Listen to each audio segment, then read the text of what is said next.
Morning Show aqui pela rede Jovem Pan.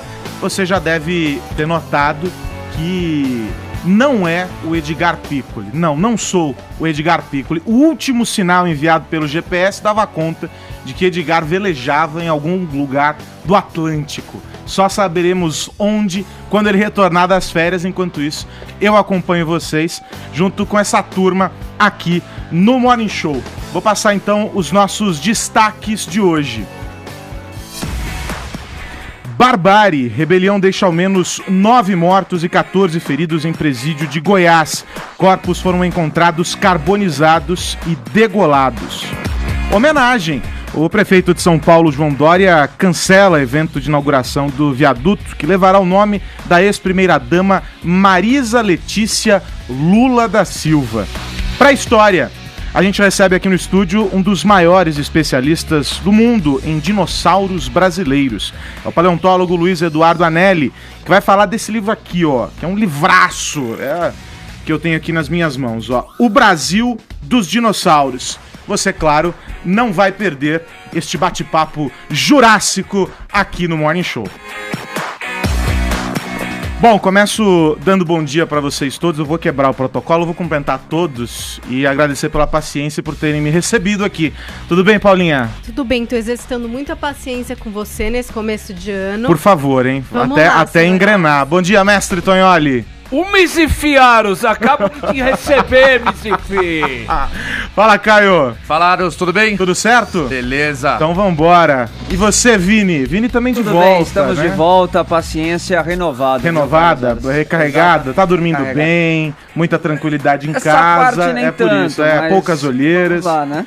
Mas, Paulinha, feliz 2018 Fala, pra querido. você. Obrigada, querido. E o ano já começa com uma hashtag que eu diria premonitória, é isso? Eu sei, é assim, eu não sei você, Aros, mas eu sempre acreditei no amor. O amor sempre prevalece, Não né? é? No final, o amor sempre vence. Claro, E na claro. virada do ano, eis que uma chama voltou a queimar.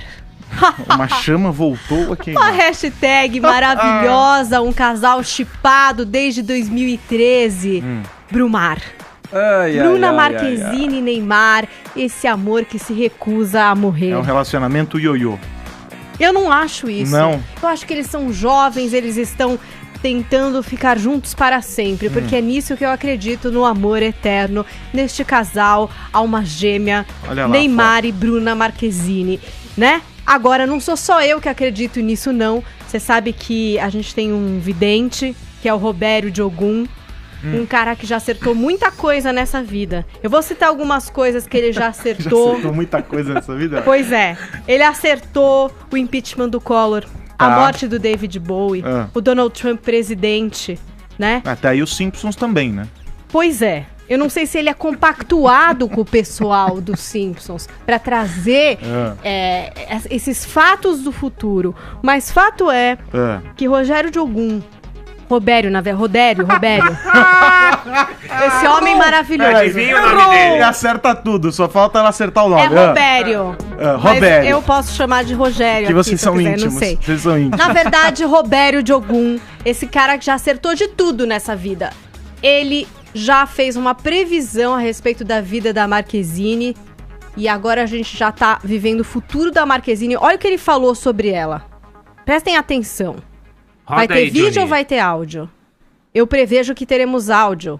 Bom, eu tenho feito a previsão dela já há alguns anos. Primeiro, que ela encontraria um grande amor, encontrou o Neymar, que ela se separaria, que ela voltaria e teria um filho. Então essa separação deles, essa briga, não vai dar em nada, eles voltam, são almas gêmeas, um nasceu pro outro, vão superar mais uma crise e ela vai ser mãe de um filho dele.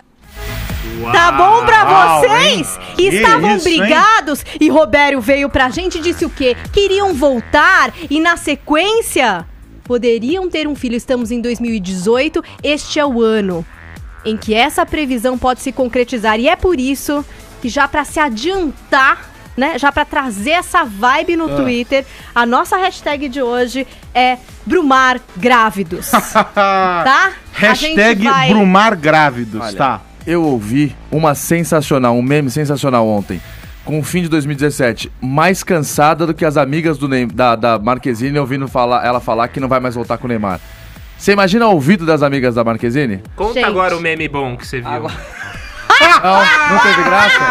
Eu gostei, ué. Louco, toma essa então. Agora é Olha, o seguinte, Paula, tem fala. torcedores aí cobrando responsabilidade da Marquezine porque esse ano é um ano de Copa. Verdade, não pode desfocar o garoto. Exatamente. E Então, nem se- ela também então vai se estar o na Brasil novela, perder tem a que tá Copa, a bem. culpa é da Marquezine. Marquezine, exato. Para com Mas isso. se ganhar, Que o Robério disse sobre essa penta, história? né? Não, é hexa. É hexa. Ó, como eu entendo de futebol. É hexa. É. E se ela tiver grávida, é tetra. Não sei, aquelas Então, bem loucas. deixa- Vai Aí é um ser golaço. maravilhoso. Bom. Então, ó, hashtag Brumar Grávidos. A gente vai lançar essa tag já se adiantando ao que vai acontecer esse ano, de acordo com o Roberto Jogum. E eu acredito nesse homem. Ele tinha dito que ela ia achar um grande amor e ia ter um filho.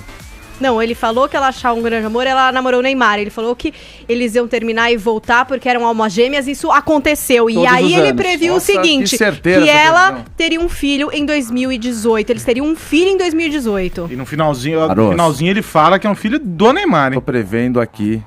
Hoje você vai almoçar, cara. É o pai Rocha. É o seguinte, e você pode interagir com a gente, além dessa tag Brumar Grávidos, você pode interagir com a gente pelo WhatsApp, que é o 11 931 17 1009. 11 31 17 1009. E aí eu vou nessa onda aqui, e claro, é um assunto absolutamente importante, relevante, uma das grandes discussões do país. E você sabe, a gente quer saber, esse casal, Brumar, tem futuro? Eu acho que essa é a grande questão que vai mobilizar o país. E você pode participar disso dizendo, esse casal tem futuro? Manda mensagem pra cá. A gente tá esperando mensagens em áudio e vídeo. E eu digo o seguinte, você pode até já sugerir o nome da criança. No mais, você pode assistir o Morning Show com a gente lá no aplicativo da PAN, pelo site jovempanfm.com.br e também pelo canal no YouTube, que é youtube.com/morningshowjp. Aliás, o Roberto Jogum disse que o Neymar é ouvinte deste programa, então também a gente estende a ele o convite para que mande esse vídeo dizendo se o casal Brumar tem futuro. Por favor, Neymar, manifeste. Você também, Bruna, que é íntima da Paulinha, Ô, pode... Joey Bank, pode usar aquela roupa, inclusive, do Réveillon, que foi, na minha opinião, a roupa mais escândalo da de Curitiba. 2018. A roupa da cortina, né, Tonholi? Fininha. É. Neymar deve estar ouvindo hoje o programa, Pingente. assim. Cheio de pingente ali pra nós.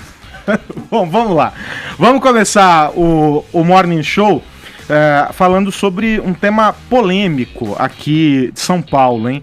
Mas que, evidentemente, vai ecoar por todo o país. O prefeito de São Paulo, João Dória, cancelou o evento de inauguração do viaduto que vai levar o nome da ex-primeira-dama Marisa Letícia Lula da Silva. Ô, Caio, explica pra gente essa Manda. história. O Dória não tá afim de batizar o viaduto. O viaduto tá batizado. Já foi aprovado pela Câmara dos Vereadores. Foi assinado pelo prefeito interino agora, o Milton Leite, que é do DEM. Porque vale lembrar que o prefeito não está, o vice-prefeito não está, Exato. assume o presidente da Câmara. Exatamente, Milton Leite. Ele já assinou, o viaduto vai se chamar Marisa Letícia. Todo mundo falou, ok, já tá aprovado. O Dória estava previsto para amanhã a inauguração desse viaduto aqui na Zona Sul de São Paulo. O prefeito João Dória ontem virou e falou, não vai ter cerimônia nenhuma, eu não quero esse nome, não concordo com isso, vou manter o nome de Marisa Letícia em respeito aos vereadores que votaram, pela maioria concordaram com esse nome Marisa Letícia, que era a esposa do ex-presidente Lula. Eu não concordo, não acho justa essa homenagem. Ela não morou em São Paulo, não tinha nenhuma relação com a cidade e está envolvida num dos maiores escândalos, aliás, no maior escândalo de corrupção do país. Tem o nome dela envolvido, não quero esse nome aqui no viaduto, então não vai ter cerimônia nenhuma. Inclusive, pode adiantar a abertura do viaduto para amanhã, que é hoje no caso. Ele falou isso tudo ontem. A cerimônia que ele cancelou ia ser amanhã, quarta-feira, dia 3. Ele já adiantou para essa terça-feira, para hoje, dia 2, a inauguração do viaduto. Ou seja, ele não deu a menor importância para a abertura do viaduto. Fazendo isso, ele se expõe com mais uma atitude de rebeldia, impulsiva, intempestiva, e associa o nome dele a essa decisão, talvez, tomada de forma precipitada, porque será que cabe ao prefeito dizer o que eu quero ou não quero inaugurar? Ou seria uma obrigação dela? Dele, aliás, do cargo, né? E aí tem uma outra história nessa linha, viu, Tonholi, do batismo com o nome das ex-primeiras damas. A dona Ruth Cardoso tem também um projeto que está já na mão do prefeito Dória para que um trecho das Nações Unidas seja batizado com o nome dela. A expectativa é de que ele faça essa sanção agora nos próximos dias, enfim, pelo menos é o que o autor do projeto aguarda, uma vez que já está lá em vias de. Agora, sobre o nome da ex-primeira-dama Marisa Letícia, é justa ou injusta essa homenagem? Como é que você vê essa situação toda? Eu acho que o nosso caríssimo ouvinte, Aros, não tem dimensão de quanto há no Brasil uma microgeopolítica de brigas em trocas de nomes de pontes e viadutos e de homenagens. Haja vista que recentemente o João Dória também se negou a que dessem o nome da Ponte das Bandeiras de Ponte Senador Romeu Tuma, né? Acabou dando porque foi uma decisão da Câmara. Na época dos governos militares, havia uma decisão, porque você sabe que numa guerra as pontes são a coisa fundamental, né? Então os militares adoravam colocar nome de ponte, né? Elevado Costa e Silva, por aí vai. E na Zona Leste, por exemplo, tinha um viaduto que tinha o nome de um morador local e os caras impuseram que ia se chamar General Milton Tavares de Souza, o famoso Caveirinha.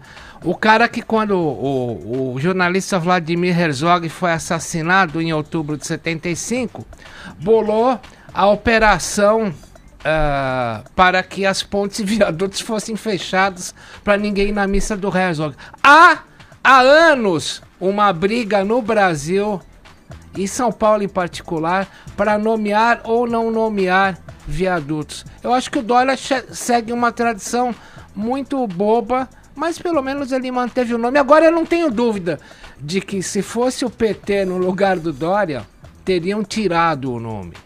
Ele ainda manteve. E tem o detalhe, e o Caio lembrou bem, a sanção só foi feita porque o prefeito não estava aqui, porque já que o poder decisório é dele, fosse ele o prefeito no instante em que o projeto chegou nas mesas da prefeitura, ele poderia escolher. Como ele não estava aqui, o presidente da Câmara o fez, né, Tonholi? Se fosse ele, teria dito não. Não tenho nenhuma dúvida sobre isso, nenhuma dúvida. Agora que Tonholi citou o PT, tem que dar o lado do PT também. Só antes para lembrar, é bem importante falar, foi assinado pelo prefeito Milton Leite, prefeito em exercício Milton Leite, do DEM.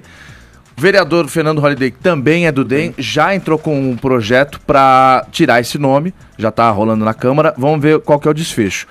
Agora o lado do PT. O pessoal do PT ficou, claro, muito bravo com essa história, virou e falou, não vai ter abertura oficial, a gente faz a nossa. Juntou um pessoal, já está marcado para o próximo dia 15, eles vão lá no viaduto, vão bater palma, vão cortar faixa e tal, vão fazer uma cerimônia extraoficial para inaugurar esse viaduto. Pô, mas só no dia 15? Só no dia 15. Ele já vai ser aberto hoje, dia 2 de janeiro. Vai ser aberto de lei aí. Vai ser aberto dia 15 o viaduto. Vamos ver o dia que todo mundo podia, né, Aros? Teve que fizeram evento no Face para casar a agenda da galera. Esse projeto não é de hoje. Os vereadores, na Câmara dos Vereadores, na Câmara Municipal aqui de São Paulo, os vereadores do PT, já em fevereiro, quando morreu a dona Marisa, já tinham tido essa ideia para fazer uma homenagem a ela, também talvez para mostrar força ainda do partido aqui em São Paulo, que perdeu bastante coisa com a saída do Haddad e tal, não foi nem pro segundo turno, daí por diante. Então foi isso que rolou, essa é a visão do PT agora, eles vão na marra, mas eles vão fazer. Aros, eu inauguraria esse viaduto no dia 24 de janeiro. No dia 24 de janeiro. Ô Tonholi, mas você não acha que quando tem ponte, viaduto com nome de político, é uma maneira legal, pelo menos dos políticos deixarem algo de concreto? Meu Deus. Hoje ele tá inspiradíssimo. E o meu meme tinha sido ruim. Começou 2018. Começou o ano afiado. Bom, vou seguir nessa onda aqui falando de políticos, falar sobre a saúde do presidente Michel Temer. Ele está sendo monitorado e está recebendo um tratamento após uma cirurgia para desobstrução do canal urinário. E aí no último sábado ele teve de retirar o aparelho da bexiga porque teve febre, enfim, apresentou uma infecção. Essa sonda deveria ficar, o presidente deveria ficar com essa sonda por 3 semanas, pelo menos, para que fosse reduzido o risco de reincidência da obstrução do canal urinário. Isso não aconteceu por causa da infecção. Os médicos, então, iniciaram tratamento com um novo antibiótico. Os exames do presidente já estão apresentando resultados normais. E segundo o urologista Miguel Struge, que é um dos médicos do presidente, o período com a sonda, mesmo que mais curto, deve servir para reduzir o risco de reincidência do estreitamento do canal urinário. E aí, sobre a agenda do presidente, ele foi obrigado a mudar os planos para o final do ano, justamente porque precisava fazer repouso, ficou no Palácio Jaburu em repouso nesses últimos dias e deve retomar a agenda normal hoje, amanhã, já com vida normal. Agora os jornais já trazem a informação de que passou a virada do ano, Tonholi, recebendo ligações de parlamentares para prestar conta sobre o estado de saúde, viu? É óbvio, o pessoal quer saber como está a saúde do Temer para começar já a liberar emendas para a reforma da Previdência. Se a não ida do Temer para o STF custou aí 20 bilhões em emendas parlamentares e liberação de verbas para municípios e estados, quanto não custará agora a reforma da Previdência? Então o pessoal está preocupado com o bolsinho, não tem a mínima dúvida. Então é isso, vamos saber quanto vai custar essa reforma e vamos mudar de assunto? Vamos falar sobre televisão. E para isso eu chamo o cara que tá descansado, né, Vini? Porque é o seguinte, depois de 46 anos, é tempo, hein? A atriz Isabela Garcia se despede da Rede Globo. O que aconteceu, hein? Não quiseram renovar o contrato, ela não quis, o que rolou aí? Mais uma que deixa a Rede Globo aí depois do contrato encerrado. A Globo tem feito isso, né, Aros? Agora com artistas que tinham contratos longos, né, renovavam por 10, 15 anos, e agora a Globo está renovando no máximo ali 3, 5 anos, né, se for do primeiro escalão ali por 5 anos, mas o time de coadjuvantes está realmente rompendo aí esses contratos fixos com a emissora e trabalhando por obra. Aí você falou, né, Aros, 46 anos da Isabela Garcia, mas quantos anos tem Isabela Garcia? São 46 só dentro da Globo. Ela tem 50 porque ela entrou na Globo apenas com 4 anos de idade em 1971. Uma participação ali no programa, e aí fez várias novelas, né, durante todo esse tempo. Foram mais de 20 novelas, 27 ao todo. Tem também as minisséries, né? Ela que teve como destaque os trabalhos em Água Viva em 1980 com a Maria Helena, e também a Ana, né, que foi protagonista da novela Bebê a Bordo. Então foi uma carreira importante aí da Isabela Garcia dentro da Rede Globo. Ela postou uma mensagem ali no Instagram se despedindo. Não deu a entender até se foi ela mesmo que decidiu não renovar este contrato, e falando, né, que agora ela vai... Ela tava meio sumida, né? Ela atuou em Etamundo Bom, novela das 6 do ano passado. Ano passado? Foi o último trabalho dela. Foi o último trabalho dela, e ela tá agora também na reprise de celebridade que tá no Vale a Pena Ver de Novo. E ela escreveu assim no Instagram: a partir de hoje sigo meu caminho por outra estrada. Espero que vocês continuem me acompanhando. Muita saúde a todos e um ano cheio de paz. Essa outra estrada então pode ser aí uma outra emissora, né? Alguma coisa que ela já tem ali engatilhada, ou um novo projeto também, como teatro, como cinema, como YouTube, né?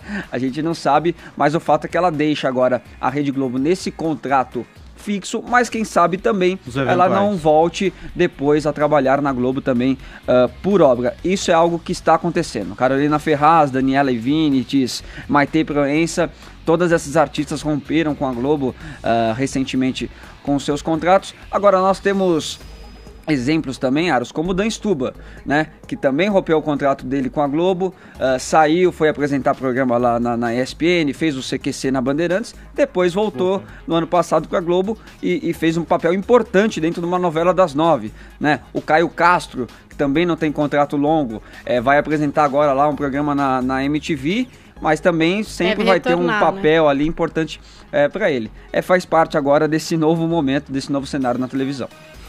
e que vem acompanhado, né, Vini, de mudanças também na estrutura de várias outras emissoras que se aproveitam desse encerramento de contrato com uma artista como ela e vão lá e pegam para fazer algum tipo de trabalho. Serve para alimentar também as produções das outras emissoras. Os serviços por streaming têm crescido muito, produções brasileiras têm sido lançadas e esses artistas todos, evidentemente, fazem parte disso, né? Exato, e você vê, Aros, que antigamente a Globo não permitia que um ator que fosse pra Record voltasse para a Globo. Acabou isso.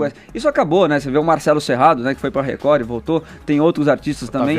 Então é um novo jogo. Ô Paulinha, Fala, no mundo do cinema... Não é do cinema ainda, vamos falar de... Do entreter, falar de entretenimento, 2018 com muitas novidades. Essa eu quero ouvir, porque não sei se acredito.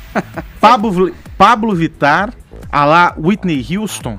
Aconteceu. Ah, não. Teve. Não teve, não. Teve sim, foi em 2017. Então já foi, Eu queria né? até que a gente ouvisse aqui, porque vocês estão falando, o Aros tá falando assim, porque não deve gostar também da Pablo. O Caio a gente sabe que não é fã e não ouve. Se for uma boa interpretação, eu vou dizer o seguinte... Que é como Lady Gaga, que só se revelou uma boa cantora num disco com Tony Bennett. Nossa, eu não vou nem conversar com você sobre a Lady Gaga. Não é, querido, porque no Serginho Groisman, no Altas Horas, Pablo Vittar cantou Whitney Houston. Eu quero silêncio agora pra vocês ouvirem essa voz. Por favor, tá aí o áudio de Pablo.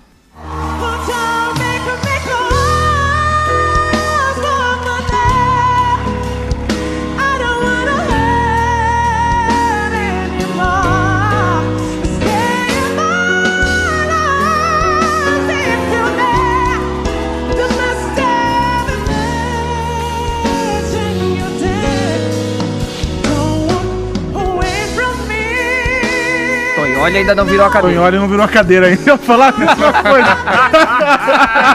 Tonholi, fosse você o jurado, você viraria a cadeira para Pablo Vittar interpretando Whitney Houston? Pablo Vittar! Achei que era o filho do Caetano cantando no Faustão.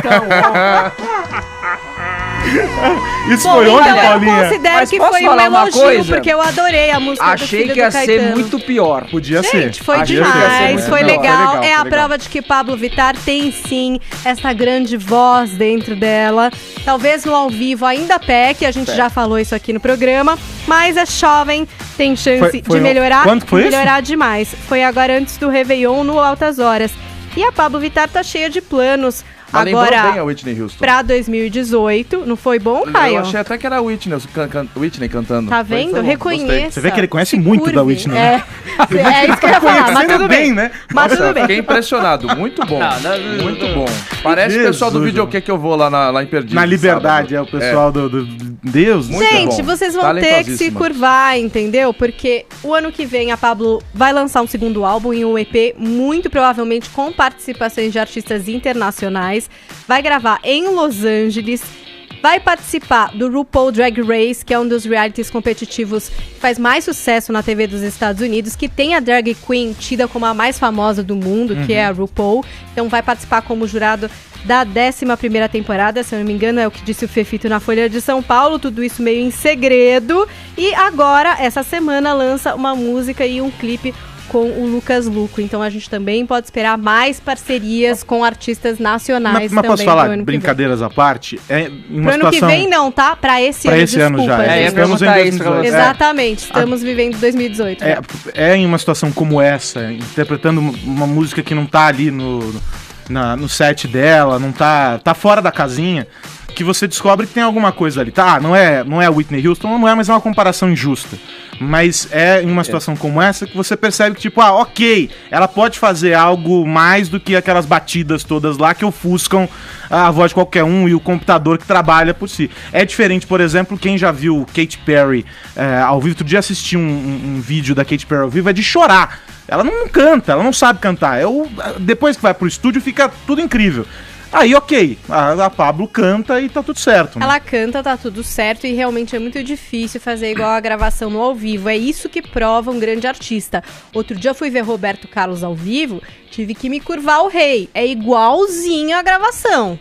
Isso Não é uma tava coisa... gravado, Eles são não? ruins? Não tava gravado. Não tava, era ao vivão, demais, com banda, com todo mundo. Vocês o rei estão não dando dá risada? mancada, não. Quem não dá bancada? Jamais. Vocês Agora zoam é o todo seguinte mundo, também, né? cara, pelo amor Agora é o de Deus. Agora seguinte- a Lady Não. Gaga é uma super cantora. Eu acho que aí... Não, a Lady Aros- Gaga é um monstro. Tô falando, tá bom. eu descobri isso depois desse disco, quando ela saiu da casinha, parou Pois de é, fazer. porque E aí a Lady você, Gaga aí é um você monstro passa, ao aí você vivo. passa a ouvir até as músicas dela com uma outra cabeça. Você começa a perceber coisas que estão ali que você falava, pô, por preconceito, etc. Agora, também não é problema nenhum você falar que não gosta de ouvir a Pablo Vittar. Não é Qual problema nenhum, não mas é um eu acho que a gente problema. tem que reconhecer que é um talento e que as pessoas, Inegavelmente por é algum um motivo... fenômeno Ei, que pop. talento, Inegavelmente é. Pablo Vittar É. 2017 foi um Eu acho que é sucesso. um talento como artista pop. Sim, é do mundo pop, é um fenômeno. Aí Dança sim, sem muito, dúvida tem nenhuma. uma figura boa, sabe se expressar no que, Aí no a que gente tá tem ali que pra concordar. dizer. Ela é um Mas não- talento pop. Mas não é ali um que tá problema quando o cara diz assim, não gosto de Pablo Vittar, não gosta da Talento. música. Tranquilo. É, Tá, música. tracinho lento. Como? Ah, Desculpa. meu Deus O que do que céu. foi? Tá tracinho lento. Depois dessa, só nos resta fazer Tomar aquela uma parada, água, não né? sei. Porque, olha, eles estão inspirados neste retorno. São 10h29 agora. De volta com o Morning Show, e eu mostrei este livro aqui, ó, no começo do programa, O Brasil dos Dinossauros, um trabalho feito a 4 mãos pelo paleoartista Rodolfo Nogueira e pelo nosso convidado de hoje aqui no Morning, o paleontólogo Luiz Eduardo Anelli. Bem-vindo, Anelli. Muito obrigado pelo convite. E, aliás, vale só o registro, o livro é belíssimo, é um trabalho incrível e... Enfim, acho que eu não tinha visto nada parecido nas livrarias, enfim. Como é que é essa história aqui? Esse é um livro único no Brasil que mostra a pré-história brasileira como ninguém nunca viu. Tem uma linha do tempo, tem uma timeline aqui, muito bacana, Sim. enfim, a maneira como você vem construindo essa história. A linha do tempo é super legal. A gente segue a história dos dinossauros desde o princípio. Nós tivemos a sorte dos os primeiros dinossauros terem nascido no Brasil e na Argentina. Então isso é muito legal porque isso mostra o início da linhagem, é o começo da linhagem, então ele é muito importante. Todo mundo quer esses dinossauros. Então é um tema super quente e bacana. E tão legal quanto os dinossauros são super legais. São enormes, são predadores, eles migravam, eles tinham no mundo inteiro, eles viveram por todo o mundo. Mas tão legal quanto eles é o lugar para onde eles nos levam.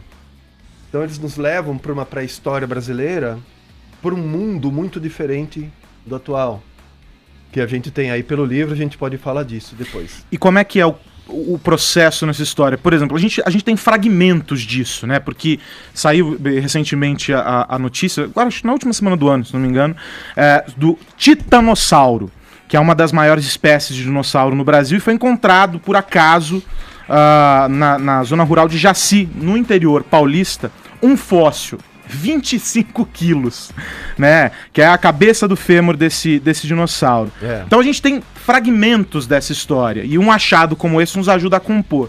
Como é que é observar isso a partir desses fragmentos? O que mais te atrai, te chama a atenção no meio desse processo, dessas descobertas todas? Deixa eu falar primeiro só essa história dos fragmentos. Então vamos lá. Que é muito legal, né?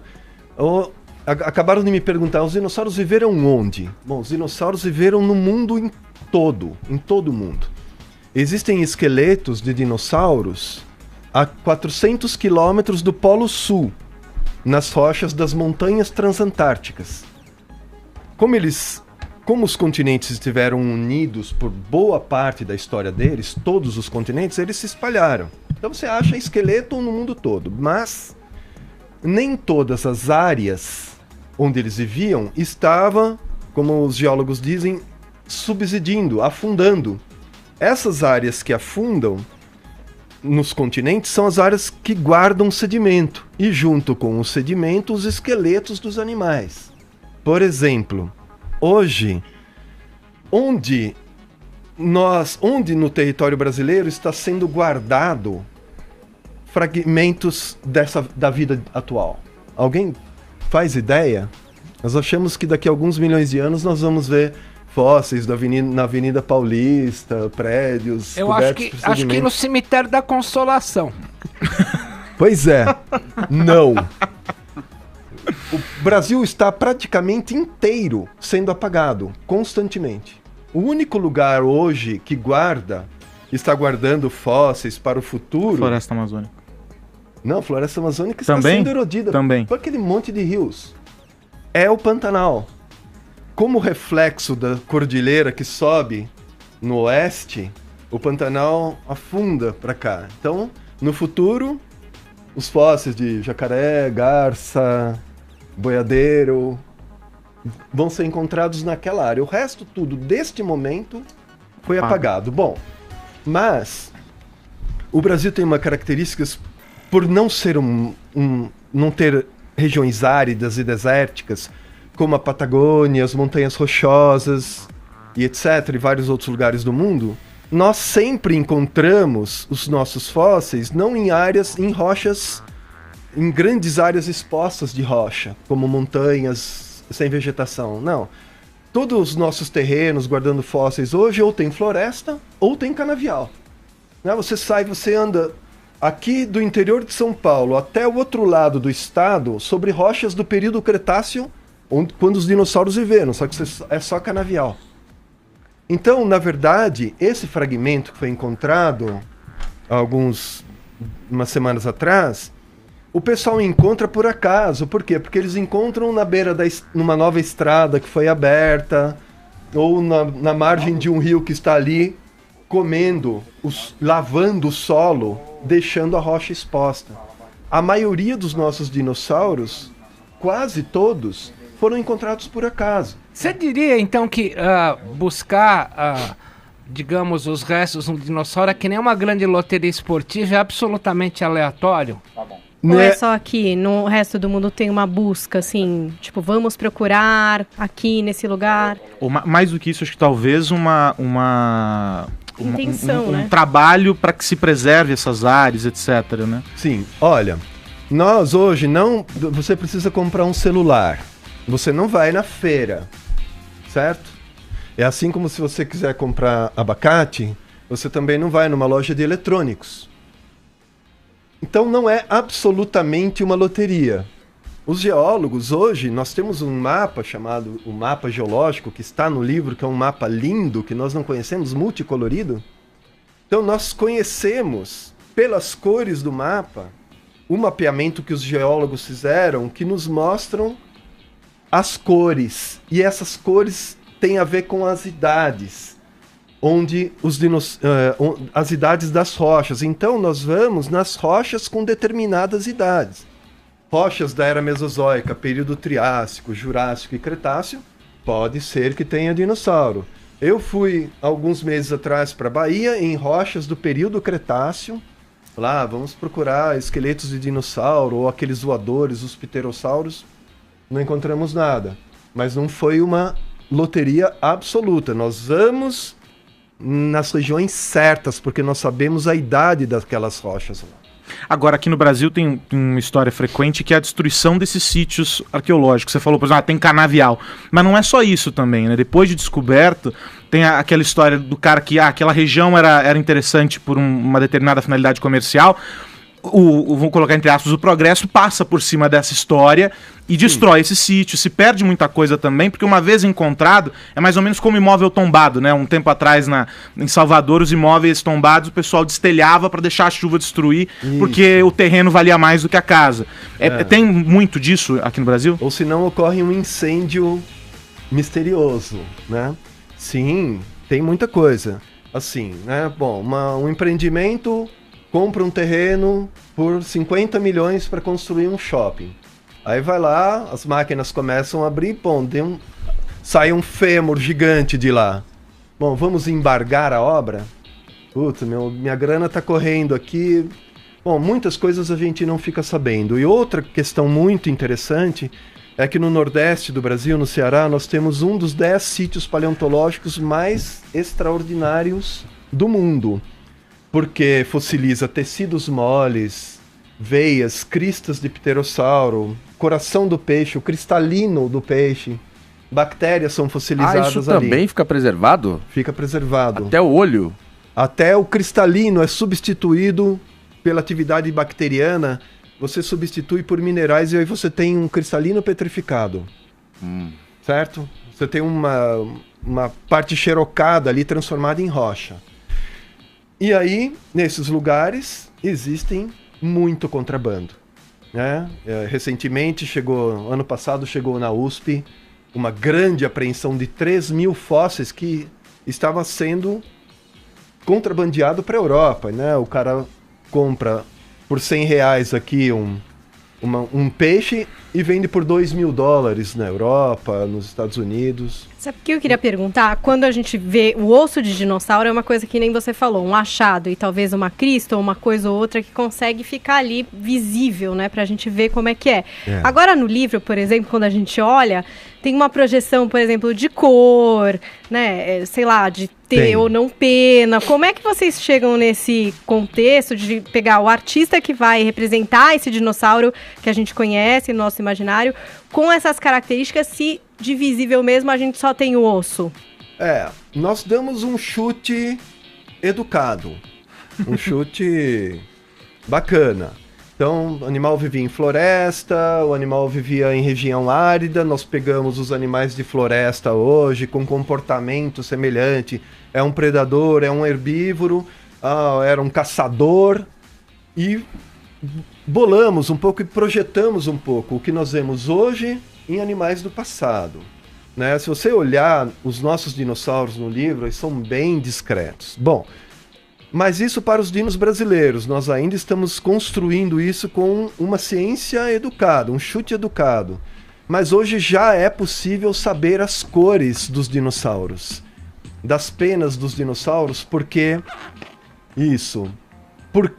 as penas guardam as células fossilizadas que dão a coloração aos animais, que são os melanossomos. Então nós conseguimos determinar, por meio da forma dessas células e do arranjo delas, que é o que determina a cor das penas atuais, nós vamos lá, tiramos uma microfotografia desses melanossomos e conseguimos determinar a coloração dos dinossauros. Muitos dinossauros já são coloridos... Do jeito que eram mesmo. Do jeito que eram mesmo. Mas assim, todos esses que foram coloridos por artistas durante anos mostram cores como nunca foram feitas. Assim, aquele chute educado, na verdade, nunca acertou nada. Ô Luiz, esse ano, se não me engano, se eu tiver errado, a Paulinha até me corrige, mas vai ter mais um filme da saga Jurassic World, né? Planeta dos Dinossauros. Eu queria saber, na sua opinião, como que os dinossauros são retratados nesses filmes, como que você vê a imagem que os roteiristas, os diretores aí passam dos dinossauros para o grande público.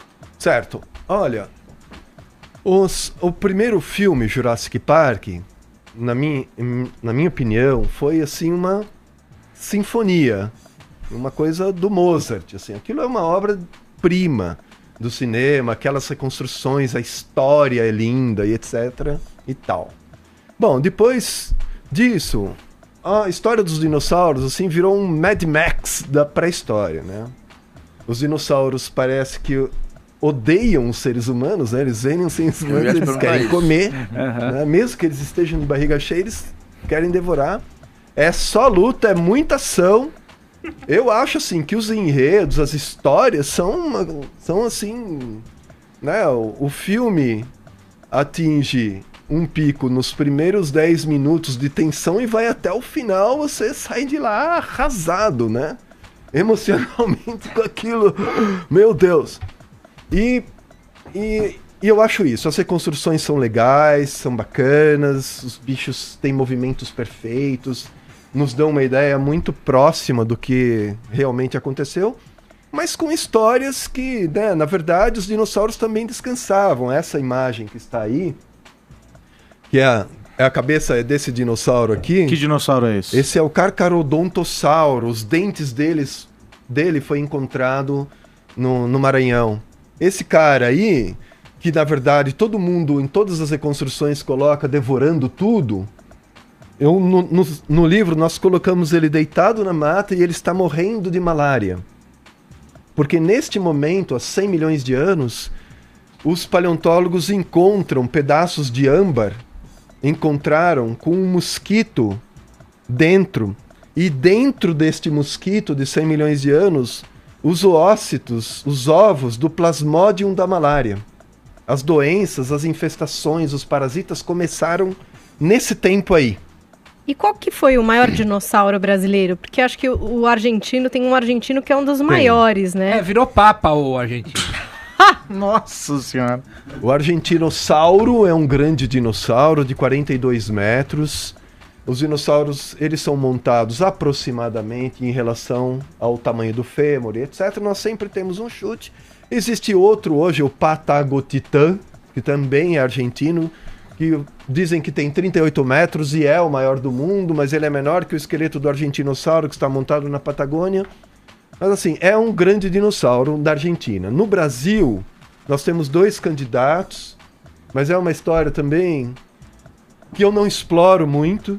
Eu não fico falando, este é o maior, este é o maior descoberto, o maior depois, putz, e daí? Que outra história ele tem para nos contar, né? Mas existe a história do Austroposeidon, né? O Austroposeidon. Deve ser muito grande, né? E ele tem 25 metros, ele está retratado no livro, é um dinossauro super legal, com uma história muito bonita, com 70 milhões de anos. E em Uberaba, eles encontraram o Uberaba Titã, que o Austroposeidon tem 25. O Uberaba Titã, eles remediram lá e encontraram tem 26 metros. É maior. Todo mundo quer o maior dinossauro, né? Mas o Rex é o mais famoso, né? Você acha que é por causa do cinema?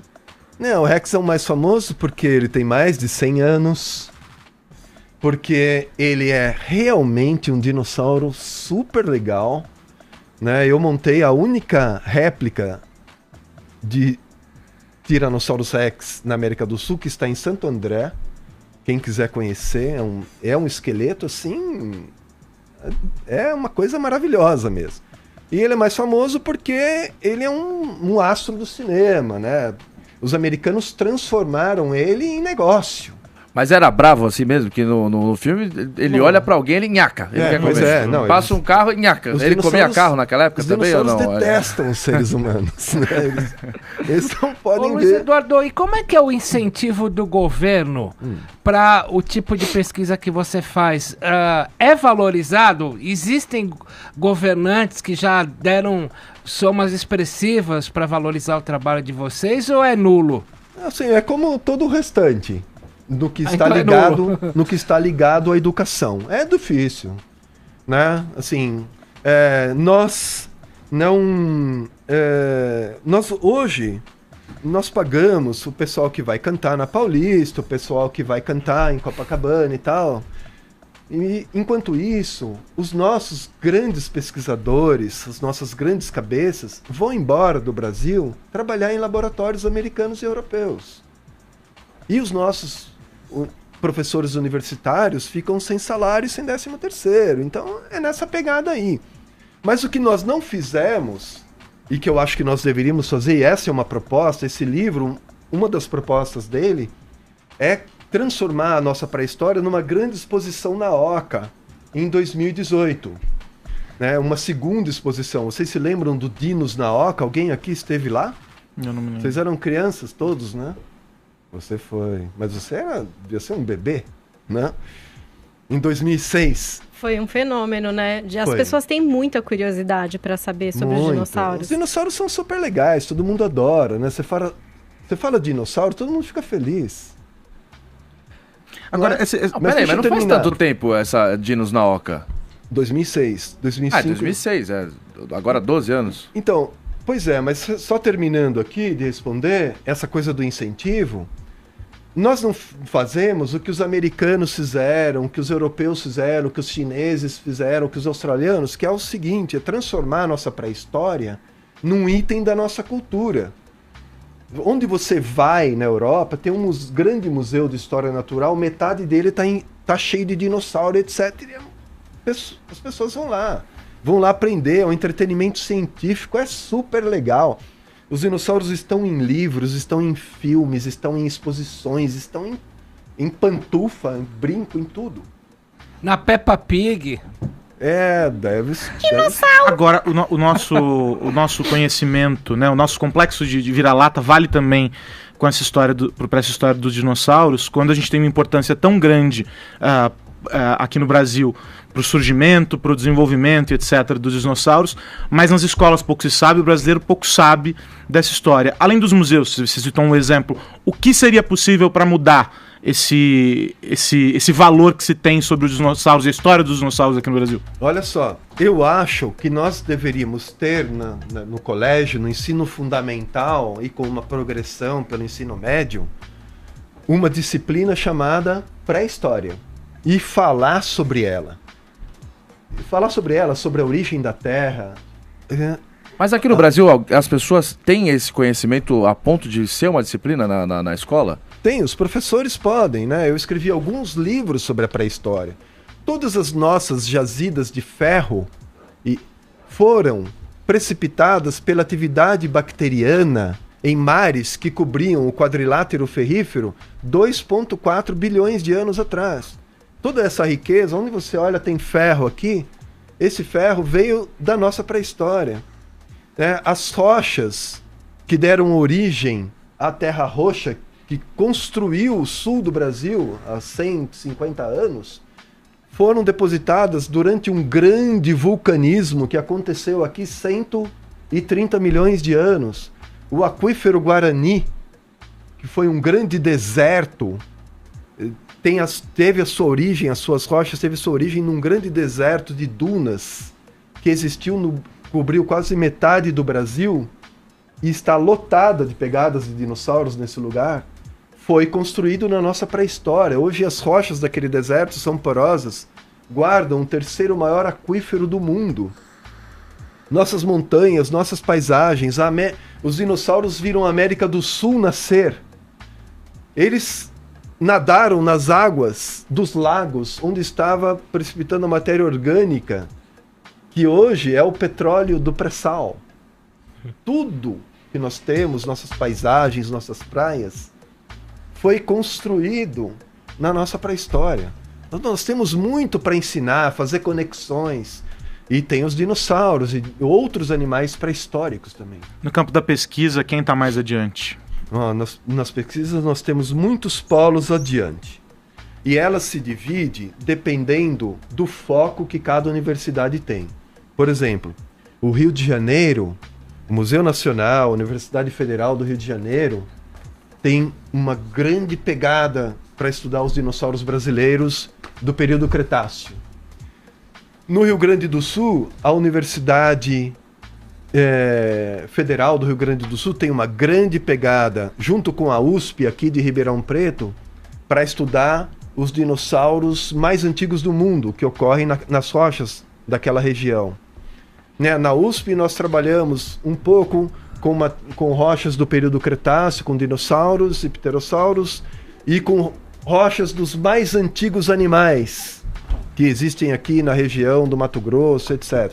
Então depende muito da atividade de cada foco dos pesquisadores dispersos aí pelo Brasil. Ô Luiz Eduardo, há alguns anos eu fui pegar onda na Ilha de Páscoa e eu cometi a ignorância absolutamente sem maldade de pegar um pedaço de rocha, colocar na mala. Olha só. E quando eu estava embarcando me prenderam porque eu estava levando embora um patrimônio nacional. Mereceu. A pergunta é... Só isso. A pergunta é, se hoje eu comprar de alguém um fóssil de um dinossauro, eu vou ser necessariamente preso?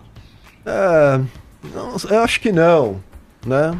Essa coisa de pegar coisas nos lugares que a gente vai, a gente faz quando é criança, né? A gente quer levar e tal. E com o tempo, bom, você deve ter aprendido a lição, né?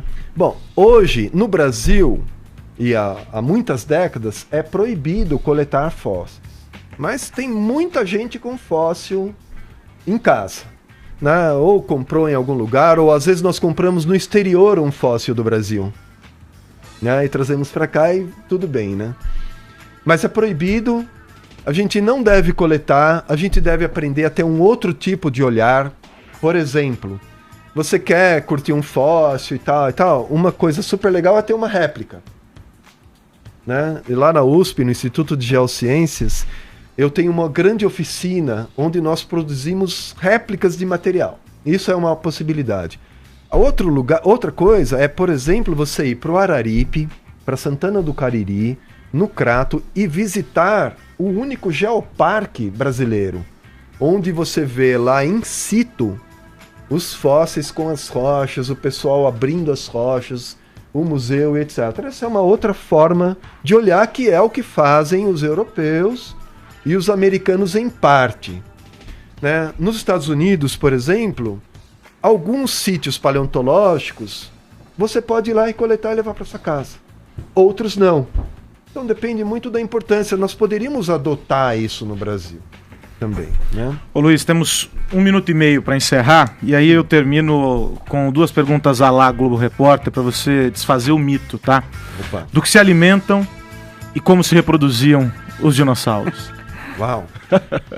Bom, os dinossauros se alimentavam... Bom, primeiro os carnívoros comiam qualquer coisa, né, que se movimentasse, né? Desde insetos até os dinossauros herbívoros. Os herbívoros se alimentavam da vegetação, né?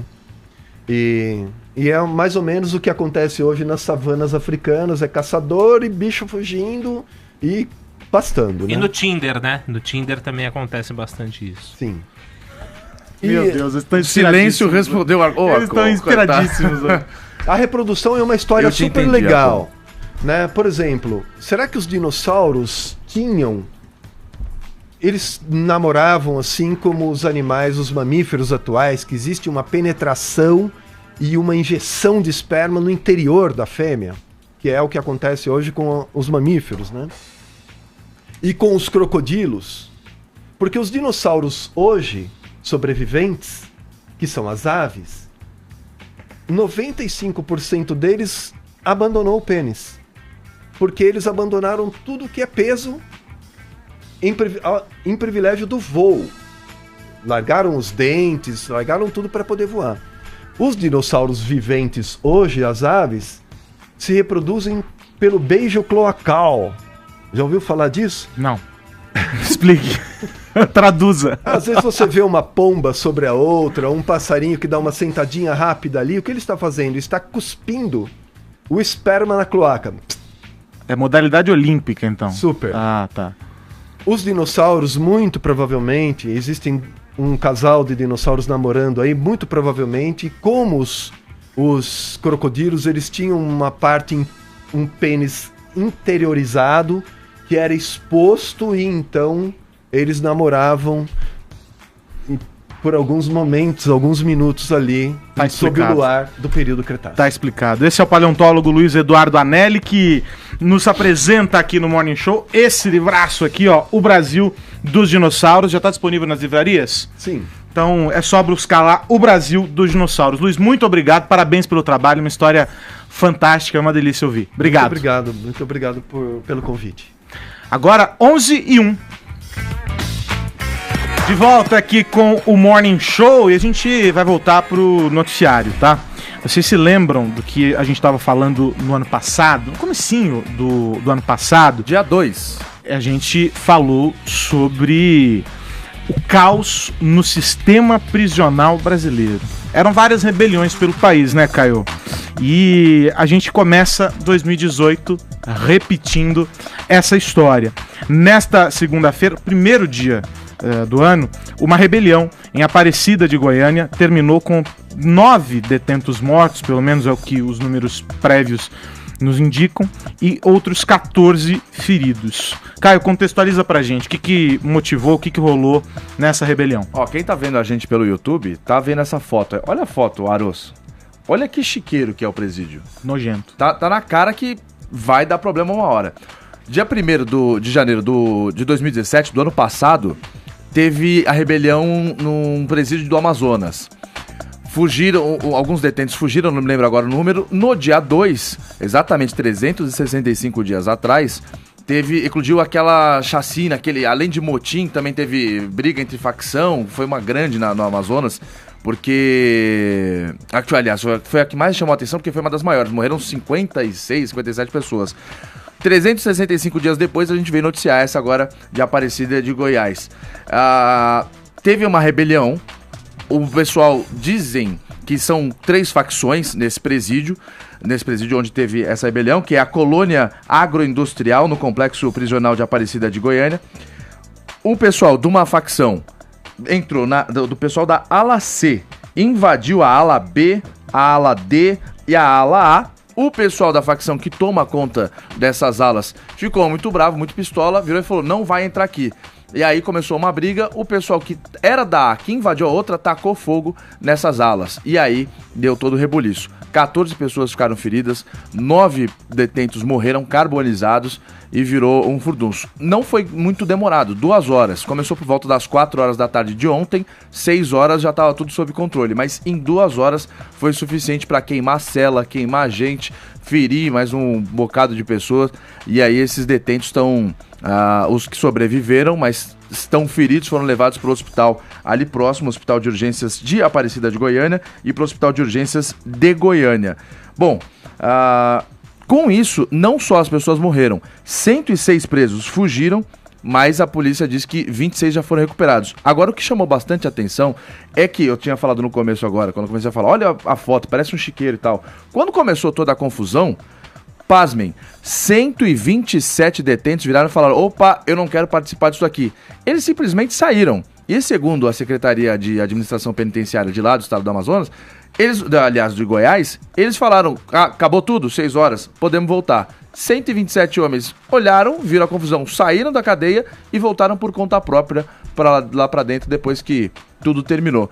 Agora, saíram da cadeia? Da cadeia. No meio do quebra-pau, eles saíram pra não participar e voltaram quando tá tudo controlado. Falaram, não, ano novo, eu não tô afim de confusão. Saíram, esperaram tudo terminar, voltaram. É mole? Não é bom, né, cara? Não, o Brasil é o país da piada. É a Superintendência Executiva de Administração Penitenciária que divulgou essa nota falando, olha, além dos 106 que fugiram, mas tiveram 29 recuperados, outros 127 saíram, esperaram tudo terminar e voltaram. Parece gato, né? Se entrar um ladrão na casa de alguém que tem gato, algum apartamento, é capaz do gato olhar, pular a janela e falar, ih, rapaz, o cara entrou lá, espera roubar tudo que tem que roubar e depois volta. Agora, aconteceu isso, cara. Agora, para além dessa história da consciência desses criminosos que retornaram pro presídio, Tonholi, é evidente, esses casos todos que a gente vai noticiando, eles mostram que repensar o sistema prisional, observar as diversas políticas que estão envolvidas nesse tema e fazer com que algo aconteça é uma das prioridades para o Brasil. Talvez uma das grandes listas, no top 5 ali de prioridades para o Brasil. Só que é o seguinte, alguém precisa bancar, alguém precisa chamar a responsabilidade. A gente está em ano de eleição. Alguém vai ter essa coragem? Nem a pau. Até porque eu até entendo o brasileiro médio que ele esteja tomado pela febre punitivista. Todos nós ficamos assim, sobretudo depois do mensalão e depois do petrolão. Todo mundo quer todo mundo na cadeia. Todos nós estamos contaminados. Agora, se a gente pegar o sistema penal brasileiro, os números do ano de 2017 são impressionantes. Nós temos 726 mil presos, 40% não foram condenados, tá? 726 mil presos representam o dobro do número de vagas que o Brasil tem. Nos últimos 26 anos, aumentou 14 vezes o número de presos. O Brasil é a terceira população carcerária do planeta depois de China e Estados Unidos. Agora, como é que os outros países conseguiram contornar levemente isso? Primeiro, não sendo tão duros em algumas micropenas. Por exemplo, 80% dos crimes na Alemanha não levam a pessoa à cadeia. Qual o grande problema que se discute aqui no Brasil e ninguém vai querer tocar nesse ponto, como você bem disse, em ano de eleição? É a questão do pequeno traficante. né? Se você não inventar pena alternativa, se você hoje desse penas alternativas para o microtraficante, você teria 53% a menos da população carcerária brasileira. A questão é, vai falar pro tiozinho do boteco que você tá querendo soltar traficante para você levar o tapão que você leva. O Brasil não está preparado para sair de um espírito punitivista. E os políticos ainda contribuem mais para que todos nós estejamos envolvidos no espírito punitivista. Haja vista que quando algum ministro do STF tenta soltar alguém, você vê o que o senso comum diz. O Brasil está contaminado com isso, vai continuar contaminado por conta dos números da Lava Jato, e no ano eleitoral ninguém vai querer se expor, tirando o espírito punitivista do estado de coisas. Tonho, olha, não foi a ministra Carmen Lúcia que pediu um levantamento detalhado, uma série de informações sobre o sistema carcerário? Ela queria informações para que medidas fossem tomadas. Os dados foram levantados? Que medidas foram tomadas? Isso aconteceu no calor dessa história do ano passado, né? 40% dos 726 mil presos do Brasil não estão com pena decretada, estão lá esperando serem apenados. A pergunta é, essas pessoas poderiam responder em liberdade? Essas pessoas estão sendo contaminadas com mega bandidos e mega traficantes que estão ensinando a elas como lucrarem no negócio pela qual elas estão sendo acusadas, ou seja, como se tornarem mega empresários do crime e deixarem de ser microempresários do crime. É uma questão delicada, é uma questão inconveniente de ser discutida em ano eleitoral e é uma questão totalmente extemporânea, fora de época, num período, num estado de coisas em que todos nós estamos contaminados com os bilhões, você pega qualquer filme americano, você vê que eles falam em milhões ainda, os filmes de máfia, de crime, da peninha, né? O Brasil já passou há muito tempo para casa dos bilhões, o cara pagou $1 milhão em corrupção. Hollywood ficou demodé, ficou totalmente cafona depois dos números da Lava Jato. Agora, não tem como rediscutir isso em ano eleitoral, não tem. Então vamos discutir outra coisa, vamos girar o assunto aqui no Morning Show, porque importantes nomes do cinema americano estão agora encabeçando um movimento contra o assédio sexual. Só que é o seguinte, não é só em Hollywood, mas em outros ambientes de trabalho também. Ô Paulinha, tem uma sequência de premiações importantes. Sim. Agora dia 7 tem Globo de Ouro. Vai ser um Deus nos acuda, hein? Muito provavelmente a gente já vai ver um dos pontos divulgados aí por esse movimento que se chama Time's Up, que seria uma coisa como o tempo acabou, né? O tempo acabou para o silêncio, para a espera, para a tolerância e discriminação, para o assédio e para o abuso. É isso que prega esse movimento, que tem como signatárias, digamos assim, várias atrizes, produtoras, autoras do cinema. Reese Witherspoon, Eva Longoria, Viola Davis, Brie Larson, Shonda Rhimes, e a lista vai aumentando. Hoje de manhã, Emma Watson, Lupita Nyong'o, vencedora do Oscar. Quer dizer, quando a mulher vai lá e assina esse documento, e qualquer mulher pode fazer isso, Aros, ela doa um dinheiro para um fundo que vai servir para quê? Para que mulheres que não têm renda, não só de Hollywood, mas de qualquer empresa americana, possa processar. É um fundo legal, né? Então já tem, acho que $13 milhões. Se você quer assinar, você assina e faz a sua doação no valor que você quiser. E esse dinheiro vai para essas mulheres poderem realmente fazer a sua movimentação legal e conseguir os seus direitos em casos de assédio, por exemplo, e abuso. E uma das coisas que elas disseram aí nessa matéria que foi publicada no The New York Times e também no La Opinión é que para essa temporada de prêmios, as mulheres que passarem pelo tapete vermelho vistam preto. Então, no Globo de Ouro, talvez seja a primeira oportunidade em que a gente veja, eu acredito que todas as mulheres vestindo preto. Acho muito difícil que alguém fuja a esse dress code, digamos assim, que é um manifesto, né? Então, vestir preto para lembrar todos os casos mais escancarados pelo episódio do Harvey Weinstein, mas a gente tem muitos outros também relatados.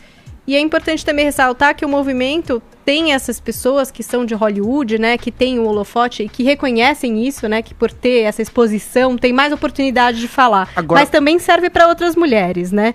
Isso Elas tem um efeito firmaram isso também. Isso tem um efeito no cascata, manifesto. e eu fico pensando como essas posições que estão sendo firmadas, Paulinha, estão mudando, inclusive, a dinâmica de produção dos filmes, tirando de filmes e séries, né? Tirando algumas figuras que estão sendo substituídos por outras, filmes que estavam em produção e que foram completamente bagunçados, porque tem muito disso, né? Teve o do Ridley Scott que ele decidiu banir mesmo, tirar o Kevin Spacey e regravar, e agora com indicação para o Globo de Ouro para quem o substituiu, né?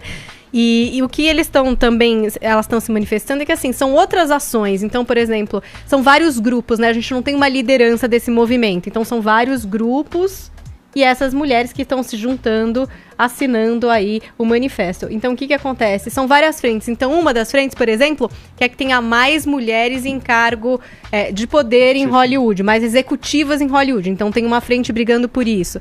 Aí tem uma outra frente, por exemplo, que... Tem equiparação salarial. Exatamente. Que vai para os estúdios e para os talentos, né? Para essas agências de talentos, cobrando... Exatamente isso, igualdade entre os gêneros, então que se pague a mesma coisa, que os contratos sejam fechados de forma mais clara. Então são vários grupos, a gente não tem uma liderança para esse movimento e muitas mulheres assinando. A gente vai poder ver todas vestirem preto, eu acho que em todos os tapetes vermelhos, acho que não vai ser só no Globo de Ouro. Vamos ver como é que isso vai ser e como é que vai acontecer essa mudança de fato na indústria, né? É isso que você falou, não só na indústria do cinema, mas em outras, porque elas também estão pressionando o governo para leis que não sejam coniventes com empresas que passam o pano quente para essas histórias. Vamos acompanhar isso de perto. É o seguinte, hein? 11h20 agora, o horário de Brasília. Jovem Pan Morning Show.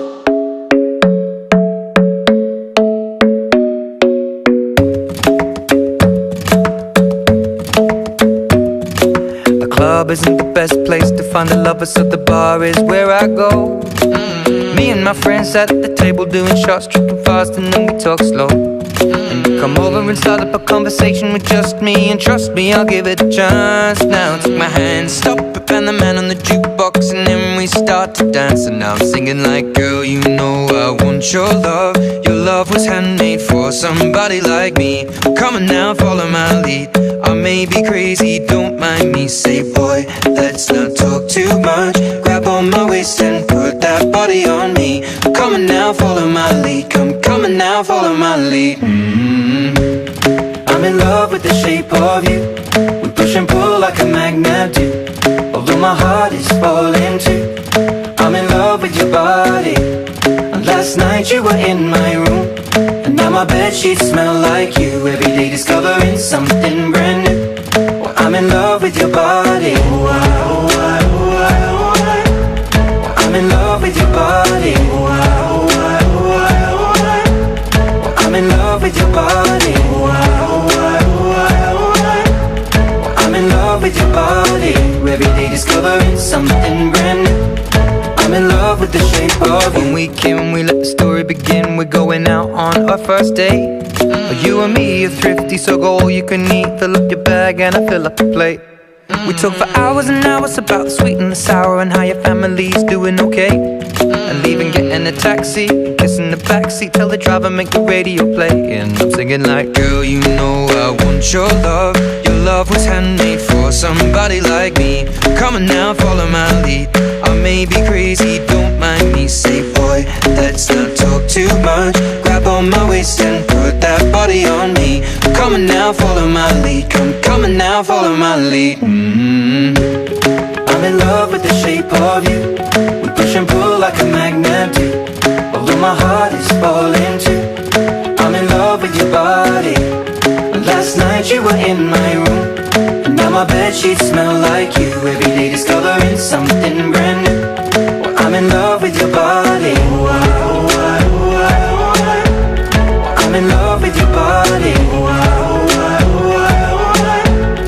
I'm in love with your body. I'm in love with your body.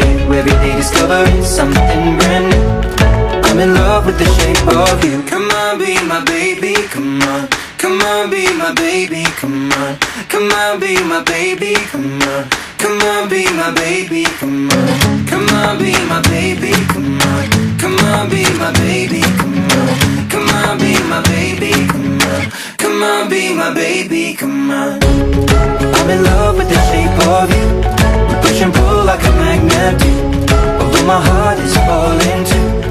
I'm in love with your body. Last night you were in my room. Now my bedsheets smell like you. Every day discovering something brand new. I'm in love with your body. Come on, be my baby. Come on, come on, be I'm in love with your body. Come on, be my baby. Come on, come on, be I'm in love with your body. Come on, be my baby. Come on, come on, be I'm in love with your body. Every day discovering something brand new. I'm in love with the shape of you. Jovem Pan Morning Show. Hashtag Brumar grávidos, Paulinha. Essa é a grande questão no Twitter. Nossa, tem gente entrando no Twitter e, tipo, se assustando, sabe? Hã?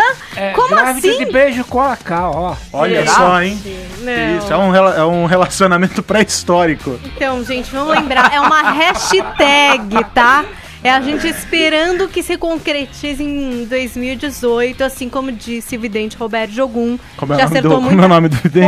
Robério. Que já acertou muita coisa nessa vida. Mas fato é que a gente tá aqui entre os assuntos mais falados Uou, do Brasil. louco, hein? Muito bom, hein? Essa menina é TTs. Também, os Olha caras quem pelaram voltou. na hashtag. Também é demais. É o Olha quem seguinte, hein? Você é Ai, muito saudades. competente, Paulinha. Saudades da pena. Você Se passou manda bem bem pra as férias? caramba. Como foi a passagem? Eu passei com a família, porque a família é o nosso maior bem, velho. É o berço de tudo, né? É isso que nós temos que valorizar. E assistindo Black Mirror, que é Assistindo o quê, tradição. perdão? Black Mirror. É, da Netflix da pena, é isso mesmo. Eu não inglês gostei onde de da pena? nenhum. É. Essa temporada eu não Essa gostei de temporada nenhum. tá estranha mesmo. Que Tem fase, hein? um episódio muito bom, Black Museum. Então tá aqui, tamo nos TTs. Então quer dizer que tem prêmio pra vocês e tem gente dando até dica de nome, né? Ah, o Pedro então. Filho disse que se for menina, pode chamar Neizine. Nossa, Neizine. Neizinho. Demorei pra entender o porquê. Mas ok. Aquela tradição de juntar, né? O nome Deus dos me livre. pais. Tá. E aí a gente também perguntou pros nossos ouvintes, pra você que está nos acompanhando pelo radinho, o que rola, hein? Será que esse casal tem futuro? Vamos ouvir. Se eles vão ter futuro, eu não sei, mas tudo vai depender da Copa desse ano, né? Afinal, com eles é assim, se você vê, quando ele perde, ela deixa ele. Quando ele ganha, ela volta. Ele perde pra Messi, louco, que ela isso? deixa ele. Ele é o maior jogador contratado, volta pra ele. Aí depende Nada dele, a se ver. ele ganhar a Copa, beleza. Como vai ter Copa esse ano, ela já voltou pra ele, já tá com ele ali esquematizando a parada. Se ele ganhar, continua. Agora se ele perder, filho, babau. Ou seja, o apelo dos brasileiros é pra que ela não largue. Nossa, não Mas acho. foi uma Neymar, denúncia, foi uma denúncia forte. Ele- é. Nossa, hein? eu acho que esse cara tá enganado, porque eu acredito nesse amor. Não é o Também, Robério também. esse, não? Mas falando? você também, né, Paulinha? Ué, eu acredito. Tem Fazer mais? o quê? Tem mais, Pazinha? Vamos ouvir? Pergunta ao Robério por que ele não acertou os números da Mega. Aí ele tá querendo acertar quem é que vai emprenhar em 2018. Eita! Por quê, Ai, hein? esses números, Por quê, hein? gente. Eu queria ter acertado Se bem também. que o Aros fala tão alto que tava por baixo do som do ouvinte. Porque eu sou meio surdo, fica o registro. Vai, vamos ouvir mais. Bom dia, pessoal do Morning Show, aqui é o Carlos, falando Opa, aqui da xará. capital de São Paulo. Feliz 2018 pra vocês e pra todos os telespectadores desta rádio, incrível rádio. Sobre o futuro de Neymar e Bruna, não sei nada, mas que se bom. tiverem o filho, o futuro deles está garantido, hein? Boa. Verdade. Uma verdade. Isso. Acabamos de ouvir uma verdade. Essa é um certeza. fato. Isso é uma certeza. Mais um? Tem mais um? Bom dia, Luciano de Osasco. Feliz 2018 a todos vocês. Caso Neymar e Bruna Marquezine, você ainda tem dúvida que dá certo? Acho que dá. O dinheiro que ele tem, dá certo de tudo que é jeito. Um abraço a todos aí. Mas ela também Falou tem. que é por interesse. Ela Ela tem também. Que Não é isso? interesse, né? Que isso? E por falar em relacionamento, vai, não vai, Vini? Tem um namoro aí que Rapaz. também não ata nem desata. O que é? Robinho E o Santos, hein? Santos, né? Seu time, né, Carlos? Pois é, hein? O Santos, Robinho... Já rolou até traição nesse relacionamento. Pois é. Aí tem uma outra questão também que tá pegando agora, Aros, que é a acusação que pesa sobre o Robinho de agressão sexual, né? Ele foi condenado lá na Itália em primeira instância, cabe recurso, o jogador nega essa acusação, mas o fato é que isso tem atrapalhado um pouco aí as negociações do Robinho com o seu futuro time, porque ele rescindiu o contrato lá com o Atlético Mineiro, o Atlético ofereceu até uma nova oferta para ele, uma redução salarial, porque o Robinho ganha muito, ele não aceitou e agora está livre no mercado. E aí sempre se fala no Santos, né? Porque tem muita gente ainda no Santos que defende o retorno do Robinho, é um jogador que tem muita história com a camisa do Peixe, mas tem esse lado da traição, porque quando ele foi pro Atlético Mineiro, o Santos fez uma oferta para ele voltar a vestir a camisa do Santos, e agora também tem essa situação aí da acusação que tá pegando, tanto que o novo presidente do Santos, o Pérez, que assumiu agora, quando assumiu falou que não ia contratar o Robinho exatamente por causa disso. Parece que agora ele tá recuando um pouco nessa decisão, nessa opinião dele, e aceitaria conversar novamente com o jogador. Mas o fato é que isso tá pegando o Casagrande, né, comentarista da Rede Globo, deu uma declaração polêmica esse dia, falando que se o Robinho não tem mercado lá fora por causa dessa acusação, ele também não deveria ter mercado aqui dentro do Brasil. E que o futebol, às vezes, cega os olhos para esse tipo de coisa. Por quê? Porque o cara é bom, o cara faz gol, o cara vai ajudar o time dele, então ninguém tá nem aí, né, contanto que ele faça a parte dele. Mas isso também não pode acontecer. As torcedoras do Atlético Mineiro, na época, colocaram lá, né, algumas faixas, alguns cartazes, né, protestando sobre a presença do jogador no time. E não querendo, ó lá, essas faixas, é um condenado por estupro jogando no Galo, é uma violência contra todas as mulheres, né? E assim, elas não querem apenas que o Robinho não jogue mais no time, mas querem que o time exponha a situação, se coloque, faça talvez uma campanha, né, contra o assédio, contra a agressão sexual, e que o jogador se coloque também. Mas o que acontece é que ele nega essa acusação, a advogada dele também nega, então vamos ver qual será o próximo destino aí do Robinho, mas com certeza vai pegar essa situação aí da acusação que pesa sobre as costas dele, vai atrapalhar um pouco o novo time do Robinho aqui no Brasil, Carlos Aros. É isso, e pra fechar, Paulinha, vamos pros TTs, tem ganhador? Vamos, Chazão aqui no Twitter. Chazão. Levou o kit do Morning Show. É um chá bem grande. E pro WhatsApp... Especialmente para Cláudio Tognoli, que é especialista no beijo cloacal. É o Carlos Edgar. É isso. Edgar não, Carlos Aros. O Edgar tá por aí.